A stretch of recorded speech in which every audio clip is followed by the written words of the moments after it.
அருமையான வண்டி ஃபியட் ஃபுண்டோ பாருங்க, சூப்பரா மைலேஜ் போகும். டீசல் வண்டி விட்டா கிடைக்காது, இந்த வண்டி வாங்கிக்கோங்க. 2000 கஸ்டமர் பார்த்தீங்கன்னா டேங்க் ஃபுல்லாக வச்சிருக்காங்க பெட்ரோலு. 2010-11 ரெஜிஸ்டர், குவாலிட்டியான வண்டி. வண்டியில் பார்த்தா FC insurance, name brand service எல்லாம் பண்ணி தான் கொடுப்போம் வண்டி எடுக்கும் போதே மக்களே. ஃபியட் கம்பெனினாலே மார்க்கெட்டில் நல்ல மூவியான வண்டி. இந்த வண்டிக்கு லோன் ஆப்ஷன் பண்ணி தருவோம். எக்ஸ்சேஞ்ச் ஆஃபர் இருக்குது. வண்டியில் பார்த்தா அலைவ் எல்லாம் போட்டு அமல வச்சிருக்காங்க. டயர் பாயிண்ட்லேருந்து எல்லாமே நல்லா இருக்குது. சீட்டு கவர் இன்டீரியர்லேருந்து அவ்வளோ பிரம்மாண்டமாக வச்சுருக்காங்க. வண்டி கொடுக்குறது எல்லாமே எக்ஸ்சேஞ்ச் ரேஞ்சிலே நம்ம வண்டி எடுத்துக்கலாம்.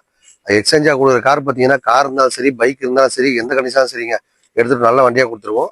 பக்கா கண்டிஷனில் இருக்குது. வண்டியை பார்த்தவொடனே எடுத்துகிட்டு போயிடுவீங்க. கஸ்டமர் பார்த்தீங்கன்னா 170 கேட்குறாங்க. ஒரு 70,000 கையில் கொடுத்தீங்க அப்படின்னா ₹1 லோனும் போட்டு தரலாம். வண்டி தரத்தும் இல்லாமல் எக்ஸ்சேஞ்ச் எடுத்துக்கிறோம். இந்த மாதிரி காரு, பைக்கு, டாடா ஏசி எது இருந்தாலும் ஒரு நல்ல ரேட்டுக்கு எடுத்துக்கிட்டு உங்களுக்கு வேற கார் வேணா கொடுத்துடலாம். எக்ஸ்சேஞ்ச் முறையிலையும் கார் வேணாலும் விற்று கொடுனா வித்தரலாம். ஃபினான்ஸில் இருந்தால் கூட போதுங்க. அது ஒரு நல்ல ரேட்டுக்கு எடுத்துக்கிட்டு நல்ல காரை மாற்றிக்கலாம். எக்கச்சக்க ஆஃபர் வாரம் போட்டுப்போம். இப்போ பார்த்தீங்கன்னா நியூ இயர் ஆஃபர் போயிட்டு இருக்கு. அதை நீங்களும் பயன்படுத்திங்க. உங்கள் வீட்டில் இருக்க கார், பைக் கொடுக்கறது இல்லாமல் ஃபினான்ஸ் போட்டுனா ரொம்ப பெருமையாக இருக்கு இல்லையா? அந்த மாதிரி பண்ணிடலாம். டவுன் பேமெண்ட் பார்த்தா ஒரு 20 to 30 கையில் கொடுத்தாலும் உங்களுக்கு இன்சூரன்ஸ் பேமெண்ட் கொடுத்தா லோன் ஆப்ஷனும் பண்ணி தரலாம். இந்த மாதிரி ஸ்பெரட்டி ஆஃபர் நம்ம மொமெண்ட் காசு தான் இருக்கு. கார் வாங்குறது சில பேரோட கனவு. அந்த கனவு இங்க வந்தா உங்க பட்ஜெட்ல காரோ, பைக்கோ, டாடா ஏசியோ ரெடியா இருக்கும். வந்தா வாங்கிடுவீங்க. நன்றி மக்களே.